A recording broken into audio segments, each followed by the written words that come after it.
Depends on whether the horses are in the same ownership or with the same trainer, and that's why you find Sagace, Balitou and Heraldiste combined at 2-1 on.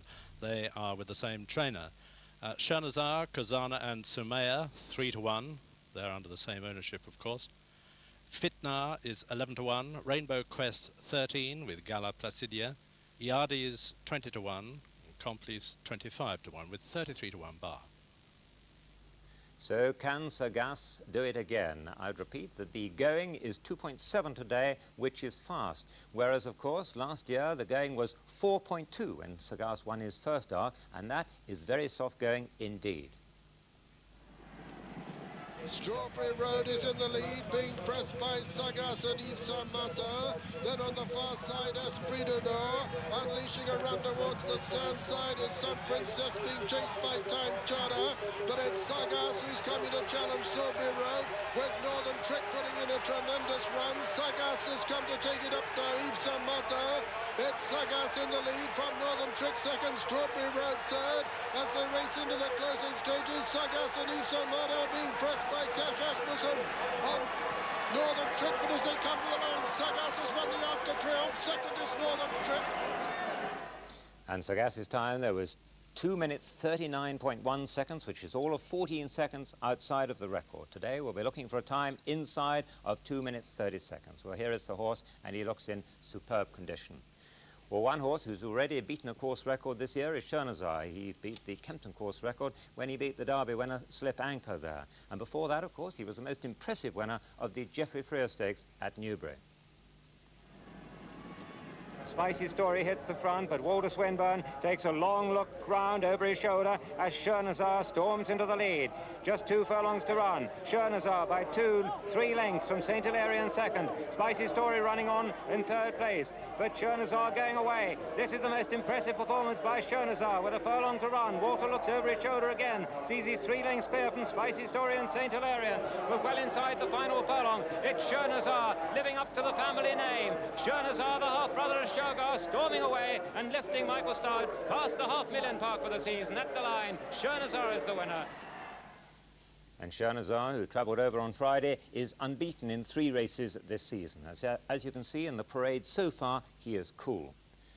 Well, the other serious British challenger is Rainbow Quest, a horse on whom Pat Eddery is unbeaten in 5 rides. In fact, no other jockey has won on him. Walter Swinburne, in fact, was the most able deputy in the King George VI and Queen Elizabeth Diamond Stakes. Nothing was going better coming into the straight, and he still had a good chance at the furlong marker here. But now, oh so sharp on the far side was rallying, and Potosky, coming with his surge on the stand side, swallowed Rainbow Quest up. It was thought that the ground was on the far side for him, but he galloped onto the line in what was just about the most competitive all-age race so far in this country this year. So no disgrace in defeat there, and in my view, Shernazar and Rainbow Quest each has a really good chance of giving Britain their first arc triumph for 12 years. But Sagace is, of course, a firm favourite. Now we can go to Longchamp and join our commentator there, Peter O'Sullivan. And welcome on a very warm afternoon, where this enormous crowd are viewing a very hot favourite. And if this horse is successful, Sagace, he'll be the 7th to have achieved the great Arc de Triomphe double. Kazar, Motrico, Corrida, Tontier, Rebo alleged. Right in the centre there is Shernazar, with Walter Swinburne wearing the distinguishing red sash. And there, a view of the crowd enjoying this amazing warm afternoon. Great picnic atmosphere. ERD is going left there. Cash Asmussen having his 4th ride in the Arc de Triomphe. Number 9, ERD, is being followed by Complice, who was offered for sale last evening, didn't make his reserve, being ridden by Alfred Gibert. And the crowds in the centre of the course there, they pay 2 francs to enter the center of the track, 27 francs for the main enclosure. It's just over £2, and it's 10 francs for a car. But if you happen to lunch in the main enclosure, well, the prefix menu is just under 100 pounds. And they're the famous Moulin de Longchamp from which they set off. And Kiliniski, very warm there. Willie Carson, one of the fillies in the race, number 14. And Chernazar again. Walter Swinburne, who won this, of course, in '83 on All Along, having his 4th ride in the race. And we're looking now right across the course from the stands towards the runners as they group and amble leisurely in this beautiful sunlight towards the 1.5 mile start. Complice, with between Complice and Iardis, Yves Saint-Martin on Soumer, the 3rd runner in the Aga Khan's colours, the sheepskin noseband Soumer. Behind him, Badinage, the Belgian mare. You spot her number 7. Then just beside Badinage is Herald East, written by Gerald Mosse, one of the 3 Wildenstein runners, and there is Sagace to the right.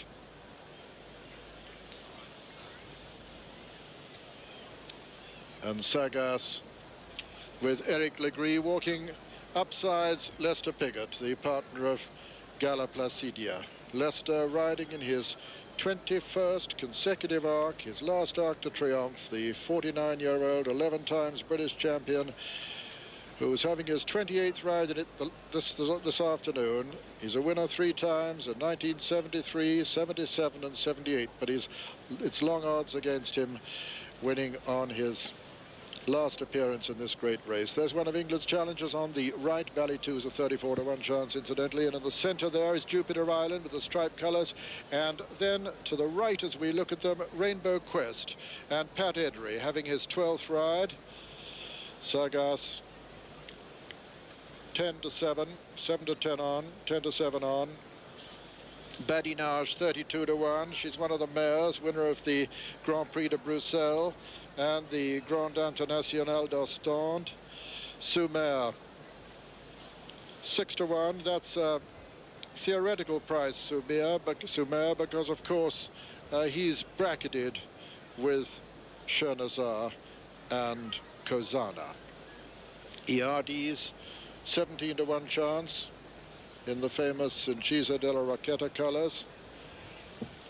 23-year-old Cash Asmussen aboard, favourite in the centre when we saw them last. Don Orazio is 26 to 1. That's the Italian hope.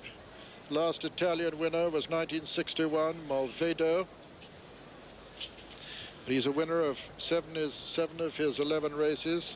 Herald East is a theoretical 36 to 1, but of course if he won, it'd be odds on because he'd be coupled with Sagace and Bali 2. Kozana, a theoretical 23 to 1 because she's coupled with Soumer and Chernazar.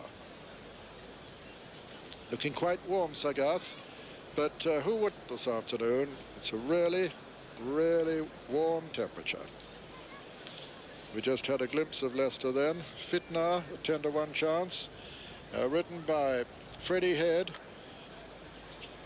who's ridden as many arc winners as any other jockey in the history of the race. 4, same as Yves Saint-Martin. It's his 21st ride, Freddie. Won it in 1966, 72, 76 and 79. Kiliniski, a 33 to 1 chance. Willie Carson's partner. Number 5 there is Bali 2. One of the 2 horses, blinkered, by the way, when you're spotting him in running. That's Complice to the left of the picture. Yves Saint-Martin with his feet out of the irons. The 44-year-old, 15 times champion, having his 21st ride, like Freddie Head, and 4 times triumphant. And he's drawn 1 when they become installed. And in France, they always line up with the lowest number on the inside. And they'll set off from the left there, make their way, climbing for a good 6 furlongs past the Petit Bois indicated in blue there. They reach the top of the hill, begin a descent, and then race downhill towards the home turn when they'll have just 2.5 furlongs to run. Here's the latest betting we have. Sagace 3-5 on with Balitu and Heraldis combined in the win pool. Shanazar 11-4 against with Kazana and Sumer combined in the same way. Rainbow Quest hardened to 19-2. Fitna gone out a point to 12-1. Gallia Placidia 16-1, gone out 3 points. Yardies out 5 to 25-1. 33-1 bar these. Of the 42 French national dailies and sporting papers that made selections for the 1985 renewal of the Trust House 40 Prix de l'Arc de Triomphe, 42 nominated Sagace to be first. 42 out of 42. In second place, 20 named Chernazar, 11 Rainbow Quest, 5 Kazana, 3 Sumer, and 3 Fitna, which gives you a further idea of the extent to which this Wildenstein 5-year-old is expected to go in again this afternoon. A second ride in the race for 20-year-old Eric Legris. There's Willie Carson in the background on Kiliniski. In the foreground is Henri Samani having his 15th ride, 40 years old Henri Samani on Badinage. This Belgian mare who, like Complice, was offered for sale at the eve of ARC sales last evening, but did not reach her reserve. In no hurry to get installed. They come under orders here before they're actually all installed, but if anything fails to leave the stalls or backs out, then bets are refunded. Once they're on the way, so is your money. Number 9 there, ERDs, and Cash Asmussen, due in stall number 6, looks as though he's about to be led up his stall. There's Leicester, number 15, Gala Placidia, and Sumer is in number 1 stall, Yves Saint Martin. Badinage has gone in next to him. Sagace is due next into stall 3. There goes Heraldiste, who was in 4. Heraldiste with the sash.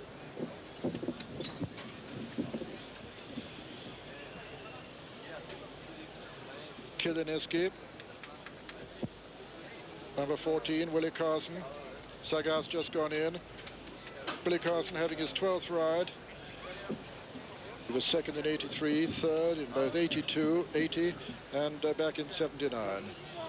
5 there is Balitu, France's best stayer, without any doubt. Winner of the 4,000 meters Gladiateur. Kiliniski just not immediately enthusiastic.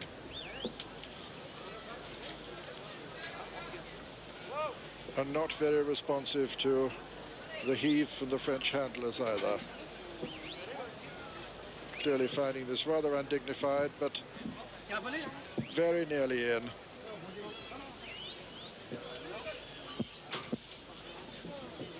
And now Complice on the far side. This is Balitu. He knows all about it. As a 6-year-old, he's the senior with Jupiter Island.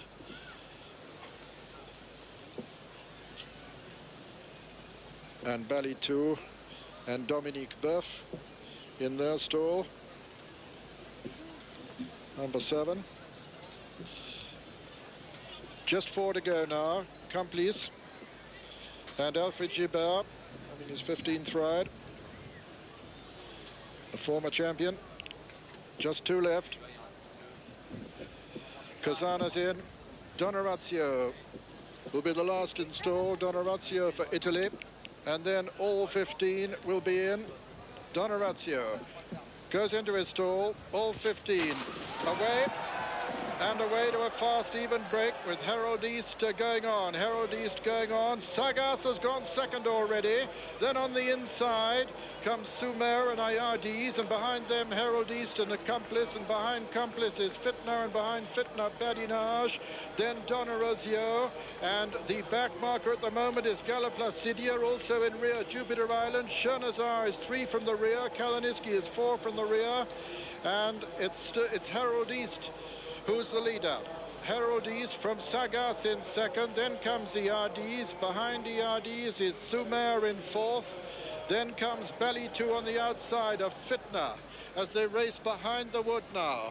And still Herald East taking him along. Stable companion of Sagace, who's still second, climbing the sharpest hill on the course now as they race towards the top of it. Herald East still from Sagace in second. Then comes Iardis on the outside of Sumer. Behind Sumer is Balitou, and then comes Fitner, and then Complice, and then Badinage. Jupiter Island is the back marker, and it's still Herald East in the lead from Sagace in second. Then comes Iardis on the outside of Sumer, Yves Saint-Martin. Behind them come Balitou, and then Fitner, then Complice. Then comes Rainbow Quest making a little bit of ground, and then Cozana, and then Donorazio, and Gala Placidia is still the back marker, and Herald East is still taking him along from Sagace in second. Then comes Iardis third. 4 is Sumer. Behind Sumer and making ground now towards the outside is Donorazio. They're coming down now towards the home turn, and still Herald East in the lead. Rainbow Quest is improving quite fast. Sagace is coming there to join his pacemaker. Iardis is holding his position. Rainbow Quest running very strongly indeed towards the outside. Sagace now has taken it up on the inner. Sagace has gone to the front from Rainbow Quest for England, and it's Sagace on the far side. On the near side is Rainbow Quest. Sagace and Rainbow Quest. Eric Legree and Pat Eddery as they race into the closing stages. Chermazar is coming there quite strongly, and Rainbow Quest and Sagace in a tremendous battle as they race up towards the line. It's Rainbow Quest and Sagace. There's nothing between them as they race to the line. Sagace and Rainbow Quest. Sagace has possibly just won, and it's a photo finish between Sagace and Rainbow Quest, with a photo also between Kozama and Sumer, with just in behind them Donorazio. Well, this a really dramatic finish, and it did look as though Pat Eddery may have received a bump in the closing stages here at least once. This head-on review of the 1985 Arc de Triomphe will be very, very relevant. Sagace is already posted in the frame as the winner from number 1 Rainbow Quest, and Kozana, who was very, very close with the Aga Khan Sumer, third and fourth. Kozana third, and fourth Sumer. Well, this was a desperate race. Sagace definitely passed the post first, but the likelihood here of a steward's inquiry. They came desperately close together, these horses. Did Sagace come away from the fence in those vital closing stages? Definitely, Rainbow Quest took a marginal advantage. They raced towards the line, and then Sagace fought back very, very gallantly indeed, just as Rainbow Quest fought on too. But as they came to the line, Sagace with Rainbow Quest fighting back once again, just too strong for him. So Sagace posted the winner. That's Kozana third, Sumer fourth. Sagace posted the winner, and assuming he retains it, then Daniel Wildenstein will be the first owner to win 3 Arc de Triomphes in succession. The result of the 1985 Trust House 40 Prix de l'Arc de Triomphe. First, number 6, Sagace, owned by Mr. Daniel Wildenstein, trained by Patrick Biancone and ridden by Eric Legree. Second, number 1, Rainbow Quest, owned by Mr. Khaled Abdallah, trained by Jeremy Tree, ridden by Pat Eddery. And third, number 12, Kozana, owned by His Highness the Aga Khan, trained by Alain Royer Dupré in France. And fourth, Sumer, in the same ownership, trained by Alain Royer Dupré and ridden by Yves Saint-Martin.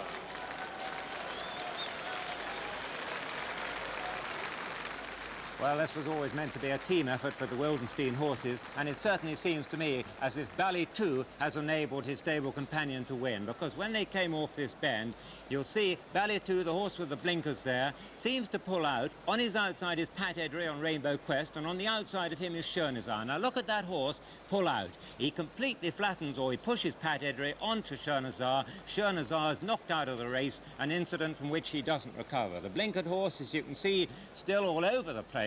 Pat Eddery, luckily, his run wasn't too much affected, but there's no doubt that that put one rival out of the way, and it could certainly have affected Rainbow Quest's chance.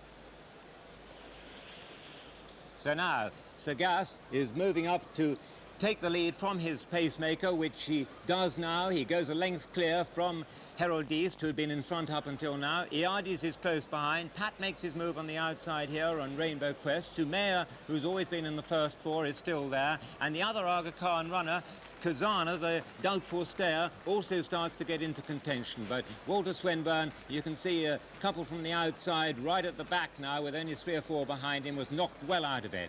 Sagace at this point looked to say he'd win. Pat Eddery, the first one to go for his whip. But Rainbow Quest, a really brave horse, and Pat, of course, stronger and more experienced than Eric Legree. And here, for a moment, Rainbow Quest got in front. But there's always just been a slight question of whether he really gets a mile and a half in a fast run race, Rainbow Quest. He was almost in front in the King George, remember, and this has been a very fast run race. He's a head or a neck up here, but Sagace is the stayer. He gallops on, he battles on, and although Rainbow Quest lacks nothing in courage and lacks nothing in driving from Pat Eddery, Sagace gets his head in front again 50 yards from the line, and the team effort is successful. But what a brilliant run this from Rainbow Quest, and as you can see, very close between the Argos 2 for third. And one has to say that Eric Legree, at the tender age of 20, has certainly ridden a marvellous race. But I wonder if you picked up the hooter in the background. This indicates a steward's inquiry or an objection. There is either an objection or a steward's inquiry. And this, not surprising, because there's no question that these two did come very close together in the closing stages. The course announcer just confirming that there is an enquête at the end of the 1985 Arc de Triomphe. Further drama. Whatever the outcome, as I was saying, I think young Eric Legree did a very good job on this very good horse, Sagace, because he was up against a master in Pat Eddery, and the race is not over yet. There's young Legree, whose horse may well have been feeling the ground, this pretty fast ground this afternoon, and was protectively bandaged, just waiting for a passage to be made for him through the crowd, waiting for the reception committee to be assembled as he returns after Europe's richest race and France's most prestigious prize. Patrick Louis Biancone to the left there as we see them, victorious for the third time, provided the number 6 remains in the frame, having won it with All Along in 1983 and this horse in 1984.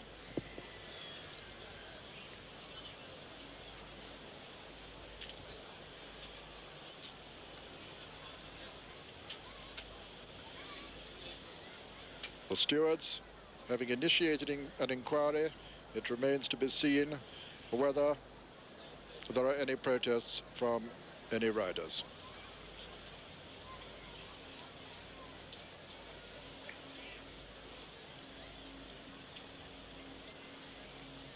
An enormous English presence here this afternoon, and what a thrill Rainbow Quest will have given them. Lester Piggott, having paid many expenses when winning the Prix Marcel Boussac on the Ben Hanbury trained Midway Lady. This filly having run on very strongly to handle the French opposition quite cleverly in the end. Followed by Committed, winning the Prix de l'Abbé for Ireland and becoming the 15th English or Irish trained winner in the last 19 races for that famed sprint. So, just to repeat, Sagace is the winner pending the outcome of an official inquiry. Yes, and whatever the outcome of that inquiry, a marvellous achievement by Eric Legris, 20 years old. And remember, he was only assured of the ride earlier this week when Yves Saint Martin was claimed by the Aga Khan. And of course, above all, a stupendous achievement by Patrick Louis Biancon, the only man ever to have trained 3 Arc de Triomphe winners, providing, of course, Sagace keeps the race. And here's a visual check on how they were past the post. Sagace the winner, Rainbow Quest second, and Kazana third. Certainly was the fault of the pacemaker's jockey. The second incident came a furlong from home when the first two had drawn clear. Sagace is the leader until this point, where he's headed by Pat Eddery riding Rainbow Quest. And Sagace certainly feeling the ground and changed his legs twice inside the final furlong. You can see that he's drifting away from the rails there. At this point, Pat Eddery is still in front, but what no doubt influenced the steward's decision was the fact that Eric Legris was riding with his whip in his right hand, Pat Eddery correctly was riding with his whip in his left hand, and according to Eddery, the interference that occurred there made the difference between victory and defeat. In fact, there was only a neck between them. So, after a 20-minute inquiry, the placings were, as you can see, reversed, with the result that Rainbow Quest was returned the winner, paying 8 francs 10 for a win, 2.20 for a place. Sagace was second and Kazana was third. So heartbreak there for 20-year-old Eric Legris riding in his first Arc de Triomphe, and a first British train success in the race since Rheingold 12 years ago in 1973. And, of course, this was a second arc for Pat Eddery, who previously won on Dritois. Peter O'Sullivan spoke to the now winning rider. But my goodness, what a dramatic climax. How did you feel about the incident? Well, you know, my horse, he came there full of running, and it looked like he was going to go and win. Yes. Well, this is about a furlong out. At the furlong out. Yes. And then when we got to the furlong marker, Sagace, he came out sharply from the right and definitely gave him a severe bump. Yes. And then my fellow lost his stride for a second, and he came back at him. Yes. And then when he came back at him again, he hit him again. Yes. You know, if I'd have ridden the winner, I'd have, you know, a senior jockey, you get suspended. Exactly, yes. So you didn't have any qualms about objecting? Well, the first thing I said to Mr. Tree when I got off, I said, I've got to object. Yes, exactly. Sure. Pat, this has been rather an anticlimax, the atmosphere here. Does this worry you very much? Well, not worry me, because I'm delighted to win the race. Yeah, sure. But it's not nice to lose it in the stewards' room. I've lost plenty of races in there and been disappointed, but it happens. What do you feel about the respective merits of the two horses? Well, I feel if my horse takes him on again, I'll beat him. You do? Oh, he's the best horse. Well, it's your second arc. Yeah. Sorry about the atmosphere, but well done, Pat Eddery. Number 2, Comanche Run.